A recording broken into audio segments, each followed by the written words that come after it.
This is Jim Rohn. You're going to hear a great number of ideas as you go through the sessions on these 6 cassettes. Ideas that help successful people accomplish more of their goals, achieve certain wealth, and experience greater joy and satisfaction in their lives.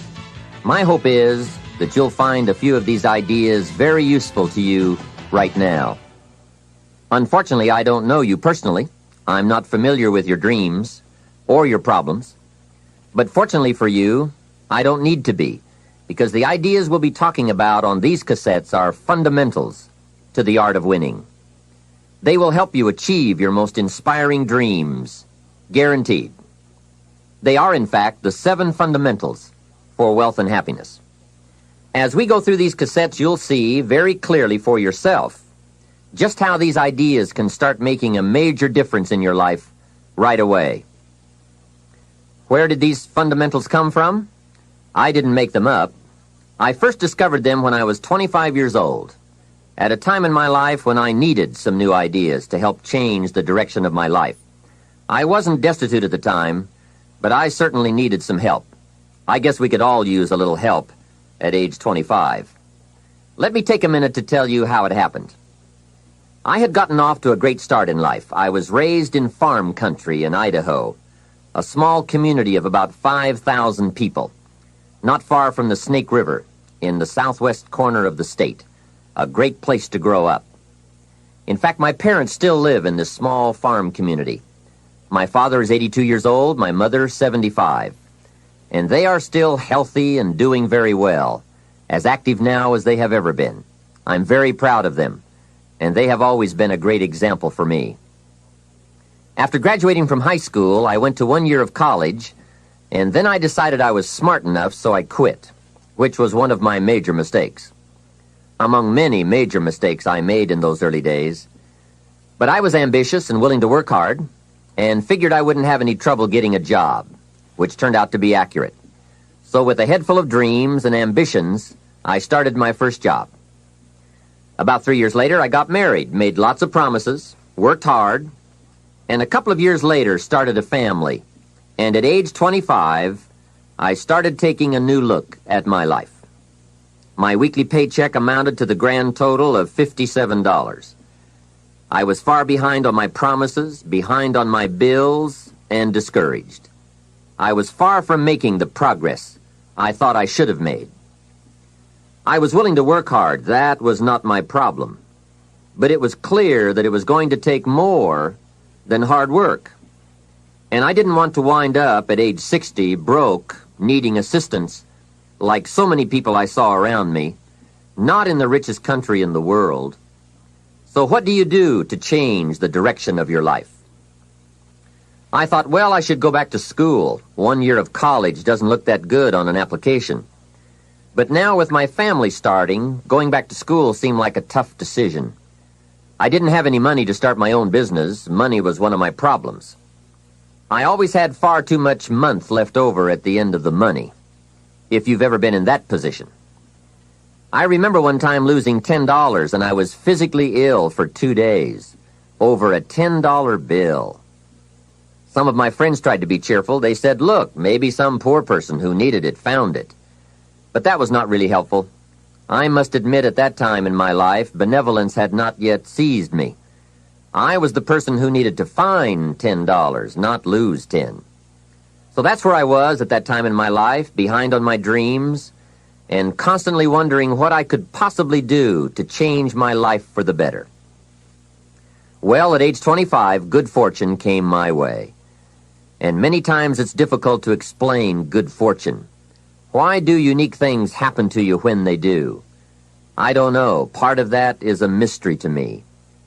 However, my good fortune was meeting a man, a very unique and successful man. His name was Mr. Earl Schoaf. When I met him, I said to myself, I would give anything to be like him. I wonder what it would take. Well, to make a long story short, this very special gentleman took a liking to me, and a few months after I met him, he hired me, and I went to work for him. I spent the next 5 years working for him in several of his businesses, and then, unfortunately, he died. But I did get to spend 5 years with this remarkable man, And the best thing he gave me during that 5 years was not a job. The best thing he gave me was the benefit of his philosophy, the fundamentals of living successfully, how to be wealthy, how to be happy. And sure enough, his ideas worked for me.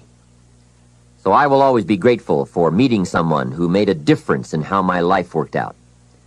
I am sure if Mr. Schoaf were still alive, I would have called him one more time today and thanked him for sharing the ideas and inspiration that changed my life. For many years, I shared this philosophy for wealth and happiness with my business partners and met with equally exciting results. I am primarily a businessman, not a professional public speaker, but I have been intrigued with the challenge of trying to put into words the ideas that can make a difference in how a person's life works out. And now I have the chance to share these ideas with you.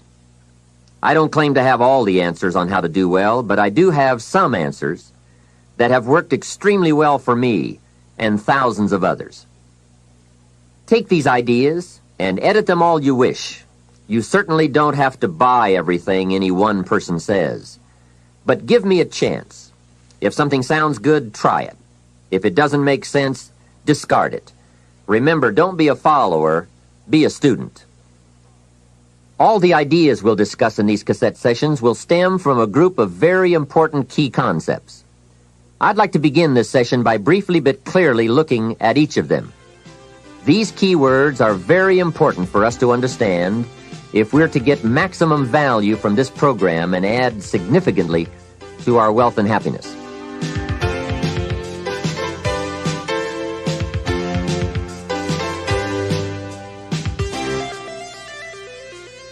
The first key word is fundamentals. What a most important word, fundamentals. This word calls attention to the primary issue in our quest for greater success. It is the key word in making our lives work well. Fundamentals. Those basics that build the foundation for accomplishment, productivity, success, and lifestyle. Fundamentals form the beginning, the basis, the reality from which everything else flows. And remember, there are no new fundamentals. Fundamentals are old, well established. Beware of someone who claims to have a new fundamental. That's like someone who claims to manufacture antiques. We would have to be suspicious, right? So fundamentals, basics, they are so very important to understand and consider and practice if you wish for the good life.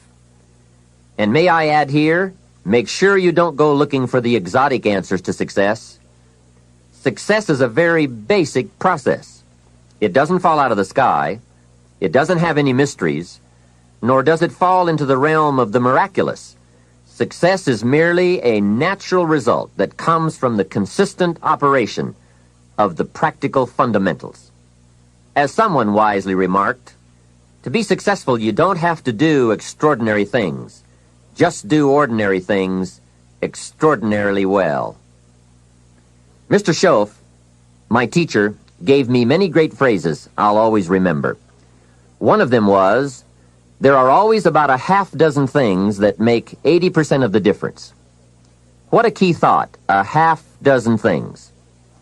Whether we are working on our health, wealth, personal goals, or professional enterprise, the difference between our ultimate success or inevitable failure lies in the degree to which we are willing to seek out, study, and to go to work on those half dozen things. For a farmer to reap a plentiful harvest in the fall, for example, the major basics are fairly obvious. Soil, seed, water, sunshine, nourishment, and care. Each fundamental being equally in need of study and attention, for together they bring about the best chance for a successful harvest. A good question to ask before undertaking any project or setting any new objective, then, is what are the most important half dozen things that will make the major difference in how it works out? So whether the enterprise is art or architecture, music or sculpture, mathematics or sports, business or farming, success or lifestyle, it's the fundamentals that count. To understand them and to practice them is to take the first intelligent step toward accomplishing your objectives and living your dreams. The second key word for us to consider is wealth. Wealth is a word that brings about a wide variety of mental images, and that is part of my purpose in these cassettes, to provoke that wide variety of mental images, for that is where the dreams are, that is where the inspiration comes from, and that is where true incentive is born. The mystery and mixture of mental image, the stuff and the staff of life. Its right use, its constant use is the way to a life unique and a life abundant. Now, to one, wealth means having enough financial substance to be able to do whatever you wish to do with your life. To another, it may mean freedom from debt, freedom from the constant claim of obligation. To yet another, it means opportunity. And to many, wealth means $1 million. That's a unique word, millionaire. It rings of success, freedom, power, influence, pleasure, possibility, benevolence, and excitement. Not a bad mental image. Now we could talk of the wealth of experience, the wealth of friends, the wealth of love, the wealth of family, the wealth of culture. Wealth of many kinds. However, in this program, we are more specifically going to talk about wealth in the sense of financial freedom. Wealth that comes from the conversion of effort and enterprise into currency and equity. For each of us, the amount of money required to be wealthy will differ. But the dream for all of us, I'm sure, is the same. Freedom from financial pressure. More freedom of choice, freedom to enjoy, and the opportunity to create and to share. Wealth, the possession of great financial resources that improves the quality of your life and gives you added dignity and expanded lifestyle. So decide for yourself what wealth means to you. Latch on to your own mental image of wealth, and let's see if the ideas I'm about to bring to you will make sense, and perhaps provide you with the inspiration to put the plan into high action, so that as the days pass, you will discover a growing sense of freedom and dignity, self-worth, substance, and lifestyle. The next key word is happiness, the universal quest. Happiness is a joy that most often comes as a result of positive activity. Like wealth, it too has a wide variety of meanings and interpretations. Happiness is both the joy of discovery and the joy of knowing. It is a result of an awareness of the full range of life, the color, the sound, the harmony. And it is the joy that comes from designing a life and practicing the fine art of living well. Happiness is being able to explore the offerings of life by perception, response, and enjoyment. Happiness is both receiving and sharing, reaping and bestowing. It is being able to feast on harmony as well as food, on ideas as well as bread. Happiness is the deliberate act to create a wider world of experience and awareness. Happiness is having a handle on disappointment. It is being in control of both emotion and circumstance. Happiness is freedom from the negative children of fear, such as worry, low self-esteem, envy, greed, anger, resentment, and so on. Happiness is an awareness and a grasp of the positive power of life and loving values. It is an order of thought, activity, and lifestyle. Happiness is values in balance. It is contact with people of substance. Happiness is contentment with the tasks of your life. It is thought inspired by, organized with, and rooted in your personal philosophy. Happiness is a life well lived, in which a wide variety of experiences are deliberately captured to become an invaluable form of currency for you to spend and invest in your own better future. Happiness is activity with purpose. It's love in practice. Happiness is both a grasp of the obvious as well as an awe of the mysterious. But for most people around us, happiness seems to be either something left behind or something yet to be discovered. Like all the good things in life, happiness is elusive by nature, but not impossible to capture. A major key for bringing joy into our lives lies in the next word we shall briefly examine: discipline. If there is a magic word that stands out above all the rest, this is the one: discipline. And in this program, you'll discover how positive this word is. Discipline is the bridge between thought and accomplishment, the bridge between inspiration and value achievement, the bridge between necessity and productivity. Remember, all good things are upstream. The passing of time takes us adrifting, and drifting only brings us the negative, the disastrous, the disappointment, and the failure. Failure is not a cataclysmic event. It is not generally the result of one major incident, but rather a long list of accumulated little failings.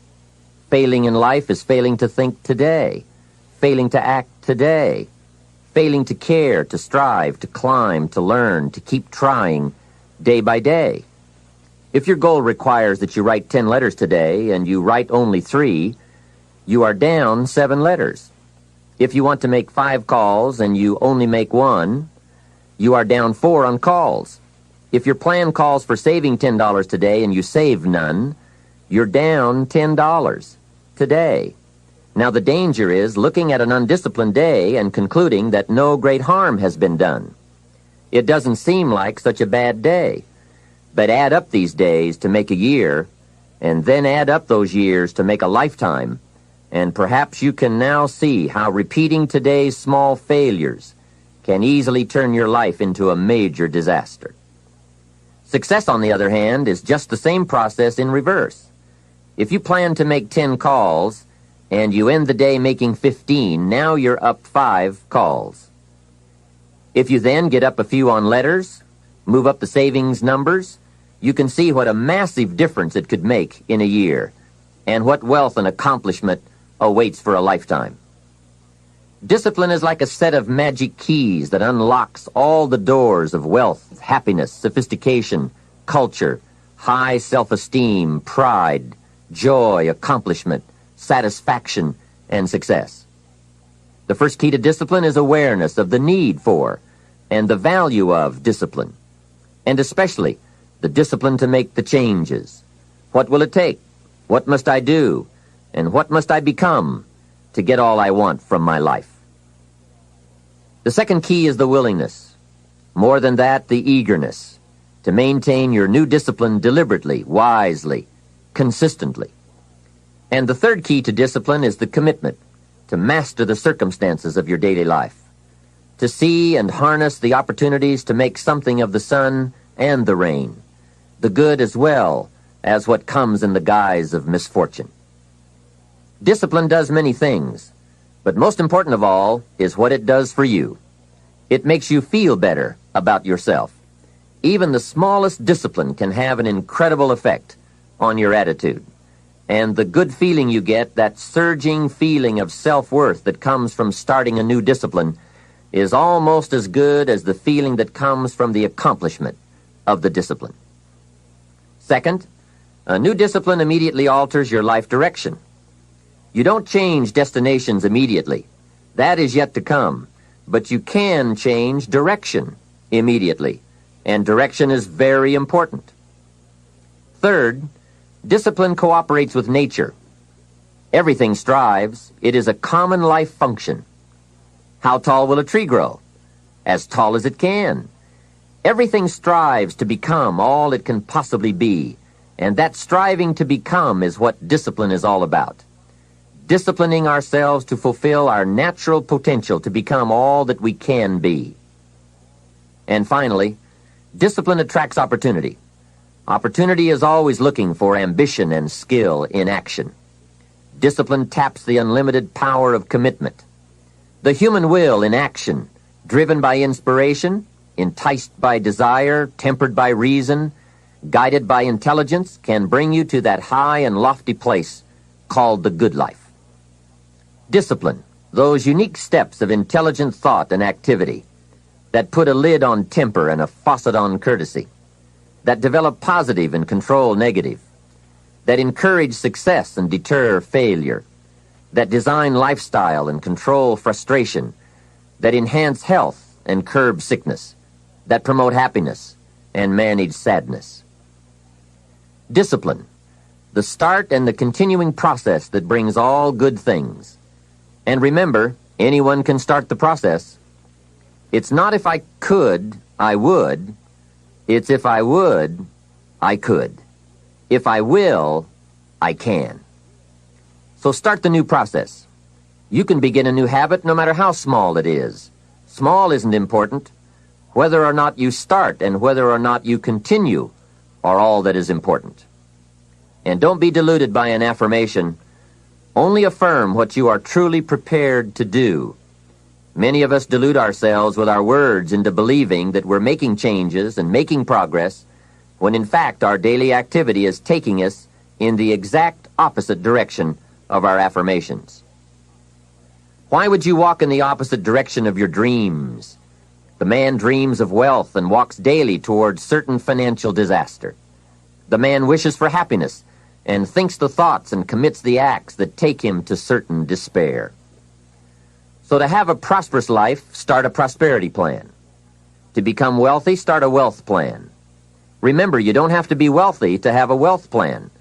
A person with no means can have a rich plan. If you are ill, start a health plan. If you don't have energy, start an energy plan. If you don't feel good, start a feel-good plan. If you're not smart, start a smart plan. If you can't, start a can plan. If you haven't, start a have plan. Anyone can. Even a bad person can start hearing good messages and reading good books. Recognize that the start of the better life, the happy life, the wealthy life, is today. This is exciting. Both the process and the result can begin today. Start the new journey today. If you think of a new idea, today is the day to begin the discipline of putting that idea into action. Set this day up as a long, busy, exciting start for your new life. Get your first book for your new library today. Begin your new practice of setting goals today. Start clearing out a drawer of your new orderly desk today. Start eating an apple a day on your new health plan today. Put some money in your new investment for fortune account today. Start reading with intensity for your new wealth of mind plan today. Write a postponed letter today. Make a delayed telephone call today. Pick up your camera and take a picture of something to start your new treasury of photographs today. Get some momentum going on your new commitment to the better life. See how many activities you can pile on in this first day. Go all out. Break away from the negative downward pull of gravity. Start the thrusters going. Prove to yourself that waiting is over, hoping is past, and that faith and action have now taken charge. It's a new day, a new beginning for your new life. With discipline, you can't believe the list of positive moves you can make in the first day of your new beginning. What have you got to lose? Only the despair and fear and guilt of the past. Only the dissatisfaction and unhappiness and lack of fulfillment of the past. Only the frustration and low self-esteem of the past.